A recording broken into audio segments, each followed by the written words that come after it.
Today we are behind the scenes at a real wedding day with the Sony A7RIV and a variety of Sony prime lenses. Here's the thing for you. If you would like my wedding photography photo checklist, which is the checklist that I follow in my mind on a wedding day, there's a link in the description below and you can go get that for completely free. No money. You just get it. There you have it. And that's all.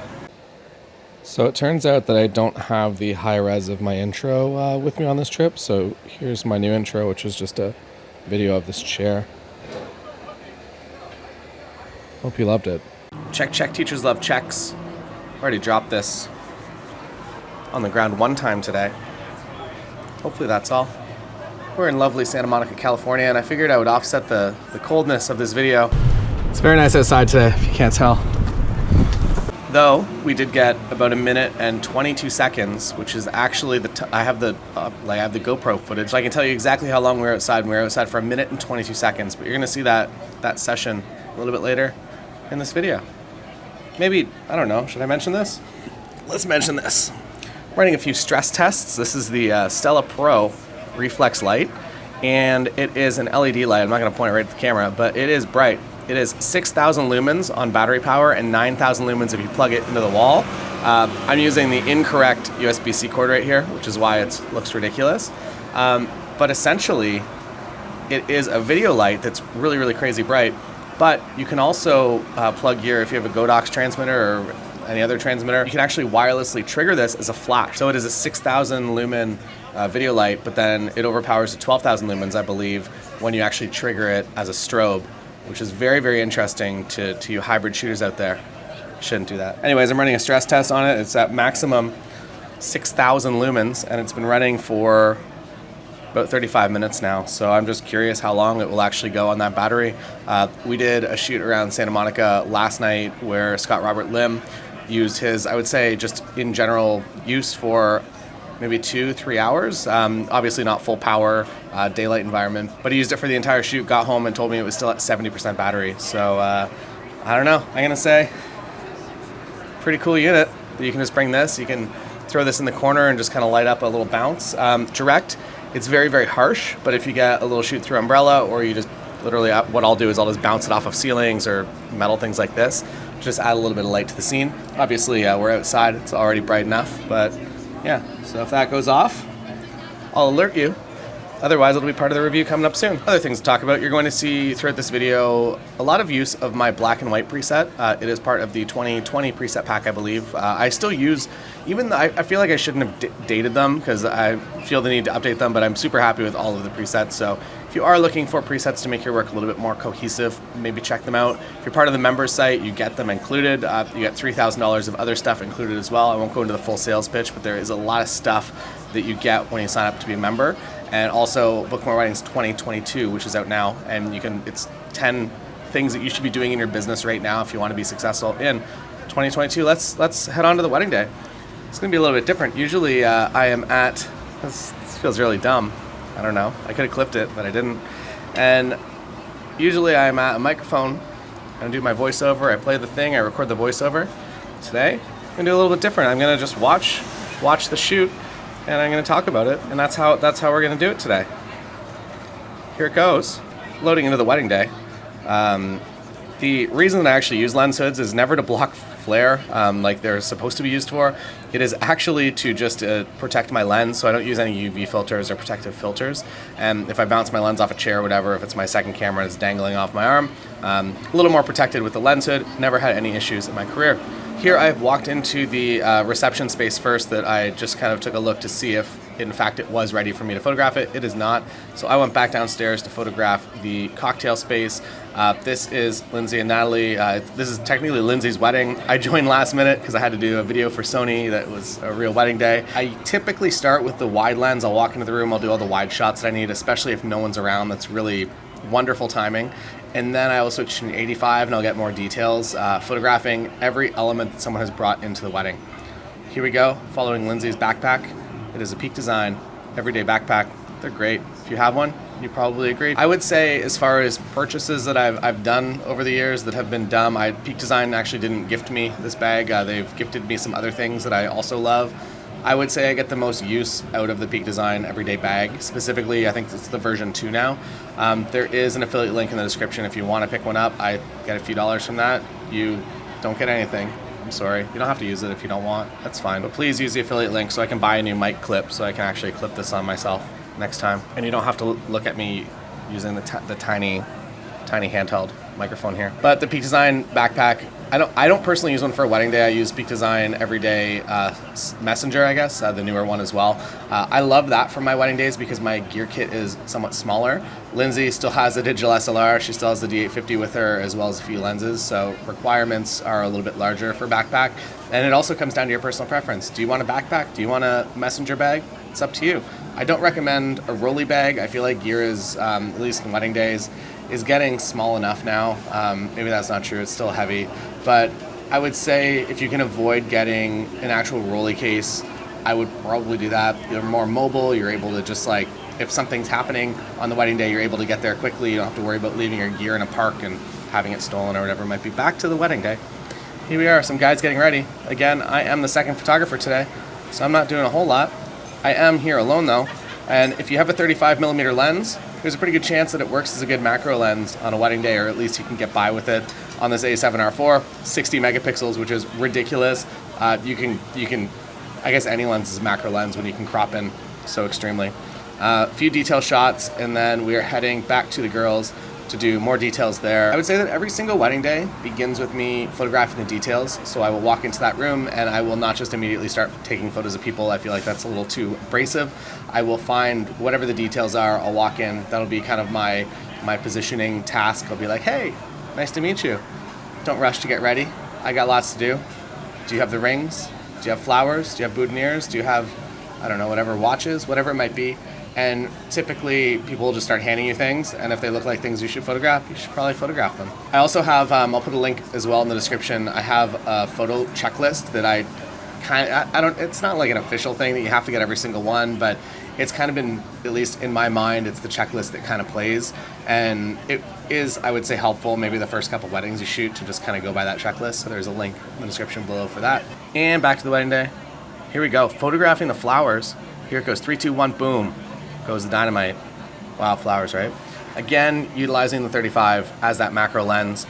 And I don't know what maybe it's just the optical math that 35mm lenses, when companies make them, typically they have a pretty close focusing distance, so that's why they typically make a good macro lens. Now moving into a few getting ready photos here. And Lindsay's kind of coaching them. Basically, people don't really know how to get ready for getting ready photos, and if you just let it naturally happen, sometimes you get it. But if you can add a few little things like, hey, you should put your dress on and then come stand by this window, and hey, you should just look at each other for a brief little second there, you'll actually create nice moments rather than just trying to get the photojournalism ones, which sometimes work out, sometimes they don't. Sometimes couples want that, sometimes they're a little bit more posed. I would say even with my couples that are a little bit more relaxed and people that don't really want to be posed for their entire wedding day, to just kind of offer up those few suggestions, they do appreciate it, I think. People really do. It's likely their first time getting married. People do want a little bit of direction beyond just like live your life. I would love to just be like, hey, go live your life. I'd also love to be, Sam Hurd and I talked about this. I have a full wedding day with Sam coming up soon, which is actually gonna be amazing. We did it in Orlando before I came out to LA, and I just shot the entire wedding day with him, but I did behind the scenes of him shooting the wedding day, his process. That's gonna be really awesome. But one thing that we were talking about is how awesome it would be to just be your own second shooter. That is like kind of the dream, that you can get those photojournalistic moments, that you don't have to have direct attention all the time, that you can offer up some like, hey, can you guys do that? But you can kind of hide in the background and do what you want. That's my dream. I feel like that's Sam's dream. Maybe I stole that from him. Maybe that was on a slide that I saw at one of his presentations one time. I don't know. But anyways, that's my tangent for right now.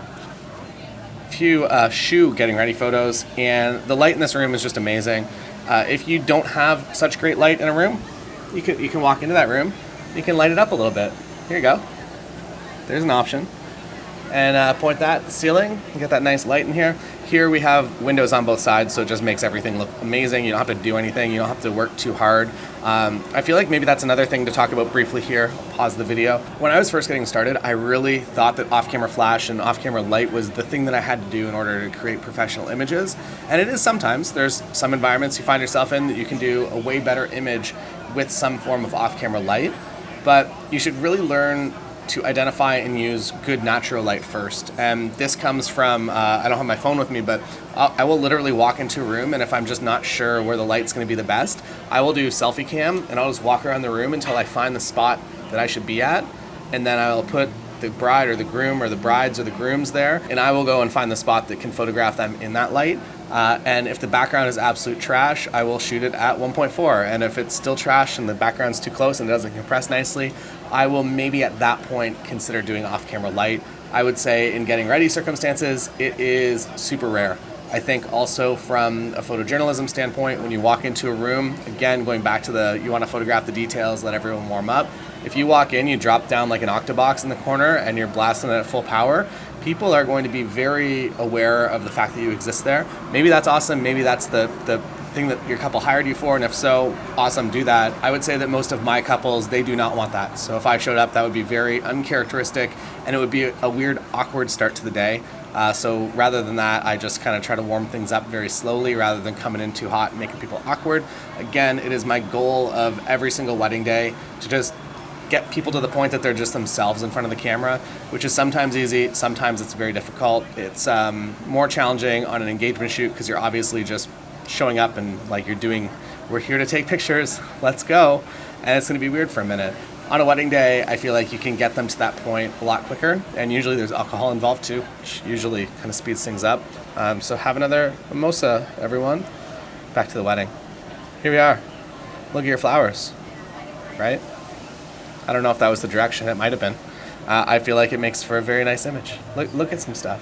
When people don't know what to do, look at your flowers. Look around. Look at the window. Look towards the good light always. And if you've watched any of these 45 or 46 other full wedding days, you'll know the ceremony, and pretty much all of them, is the 70-200. So I put the 70-200 on. The 70-200, I have the V1 in this video. The V2 for Sony is super light, very close to what or maybe it's lighter than what the Canon one is. And I use, if you know the channel, I use Canon also quite often. Moving into the actual ceremony, the reason that I prefer the 70-200 is because, again, the fact that I can just kind of hide, that I don't need to be the center of attention. Obviously, I'm going to be at the front of the aisle when people are coming down. I don't love being at the front of the aisle. This is kind of the most uncomfortable I feel in the entire wedding day.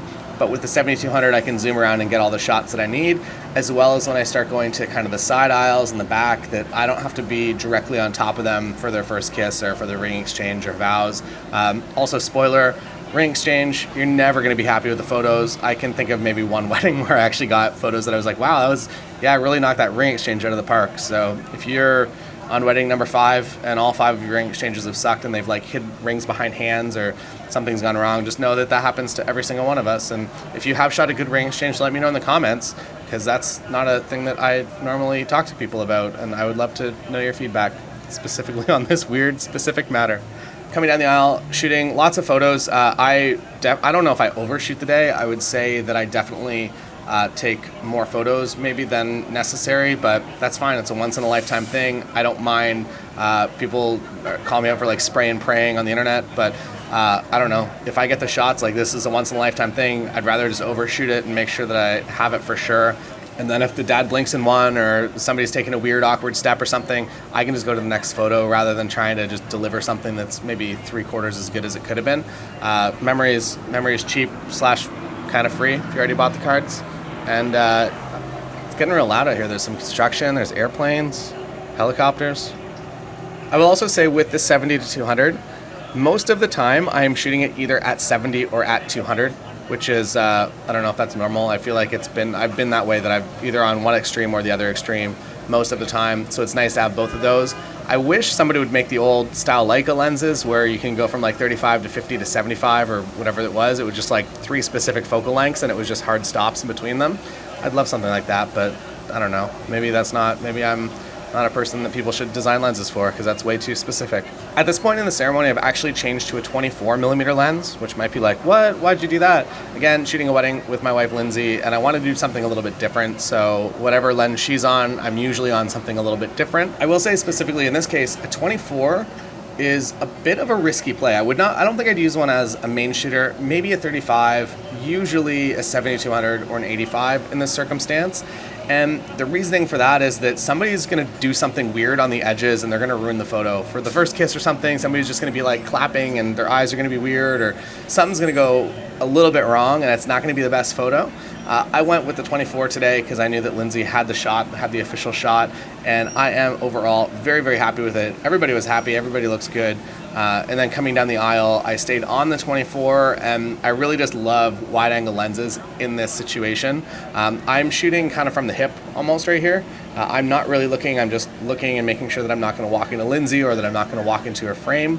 And then she gets the couple to stop and kiss at the end of the aisle and takes that photo. I took that photo on a massive angle, and fortunately, because the A7R IV is 60 megapixels, I was able to rotate it and actually put it back to what it should be, because I was really, really sideways. Fortunately, everything was in focus, so that's nice. Moving to cocktails, as the second photographer, I go to basically as soon as the ceremony ends, I get to cocktails, I get to the reception before any of the guests do, so I can get that room shot. I know that likely most of the candles are going to be lit by that point, so I just do a quick pass, again starting with a 24, and then actually I would say, so this is obviously with the 24, I would say the 35 ended up being the lens of this wedding day. So if you're thinking like, hey, I don't have a 24, I don't know if it's that important in your bag. I would definitely have something wide to make sure that wide angle is covered. You ever find yourself in a small room and you got to take those wide shots. But I would say overall, if you have two camera bodies, if you do want to shoot prime lenses, if you have two camera bodies, an 85 or a 50 on one and a 35 on the other, you're probably going to be fine. If you shoot a high megapixel camera body like the A7R IV, you could even get away with shooting a 35 all day. The 35 for Sony, I've said this many times, is my favorite lens, the 1.4 GM. And by using it at 35 and then cropping in camera to get kind of a 50 equivalent, you could probably get by an entire wedding day on it, and you'd really enjoy the images. So I would say maybe if you're considering the 35 and you're like, I should really buy it, but will I use it? The answer is yes, you're probably going to use it. And my answer is that I use it for everything, for travel, for it would be kind of that main Sony lens, or if I'm on my Canon kit, it is usually the 35mm f1.8. I'm always using a 35. They're like a support group or something for that. I don't know. So here I am changing to the 85, and the 85, as I said, do that pass with a wider lens and then come through with something a little bit more telephoto that you get completely different images. I really love the look and feel of wide angle shots with a telephoto lens. This also goes, you're going to see a few in a minute here, and it's actually of the couple in a bigger space, and using a telephoto like an 85 really makes a different feeling image. I feel like it's a little bit classier, maybe a little bit more elegant, a little more luxurious, the things people are probably looking for on their wedding day. So maybe something to consider. Now we're just gonna slam cut back. So I ran back to Lindsay. She was doing family photos, and we did about 3 minutes of photos with the couple. Basically what was happening was that we were in very much a time crunch. I think we started a little bit late, and we had very few minutes to do the couple session. So it was basically walk this way, walk that way, and then do a few photos kind of at the front, and then decor, kind of took all of the decor to the head table and set that up. So the other bummer is that if you are using the ceremony space for family photos and your florist or whoever is doing decor hasn't yet taken this down, that means that the reception room isn't finished yet, which means that if you're taking the wide room shots, that you're, as you can see kind of in the background, I guess maybe you can't see, but the head table in this shot was not yet finished because they had not yet brought all of the floral in from the ceremony. Here we are, A7R IV, autofocus, working very well in that environment. I was a little bit nervous. Back to the 85, again, getting those wider shots with an 85, just taking a few steps back to get that different look and perspective. And I really, really love how this came together. I would say you very rarely, if ever, get a winter wedding that it actually snows and there's snow on the streets and it's not just gray and harsh looking. I'm very happy with today, the fact that we actually got real life snow.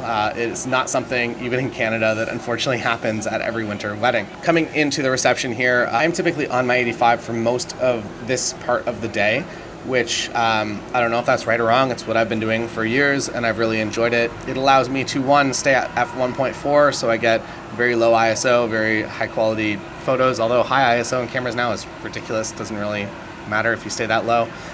What I like it for is the very shallow, pretty depth of field. at reception specifically, there's always someone in the background doing something weird, not looking at the couple during their first dance or on their phone or whatever it might be. So if I'm able to make them disappear into something very nice and cinematic, that is a much better image for me. Also, again, getting back a little bit and getting that wider shot with a more telephoto lens, feeling very, very nice. That is all from here in Santa Monica. Happy I started the video over lunch because they are currently about to rip apart the entire sidewalk with a bunch of big machinery. So things are gonna get real loud here, and I'm gonna let you go back to doing whatever you're doing. Thanks for watching. The presets that you've seen in this video are available to members. Book More Weddings 2022 out now, so make sure you go and get that. And there are 10 specific things that you need to be doing in your wedding photography business in 2022 in order to be successful. They are the things that I've been doing and the things that really helped me stay afloat over the past couple of years, as well as the things that will really accelerate your business rapidly if you are just getting into the industry now. And if you are, it's a very, very good time because we are looking at quite a wedding season. And in my experience, most established wedding photographers are probably looking at a season of at least 2 to 3 times as many weddings as they normally shoot, which means if you are getting into the industry, pretty much everyone that you're looking at, you're like, oh wow, these are the big 10 photographers in my area. They're probably all booked for every prime Saturday, which means that you're up if you can get in front of those people. And how do you do that? Come on over to Book More Weddings 2022. Check it out. That's all from me. Here's Santa Monica. Hope you're having a lovely day. And I'll see you again on another time. I'll fix this. And my foot, it's very, very hot. It's in the sun.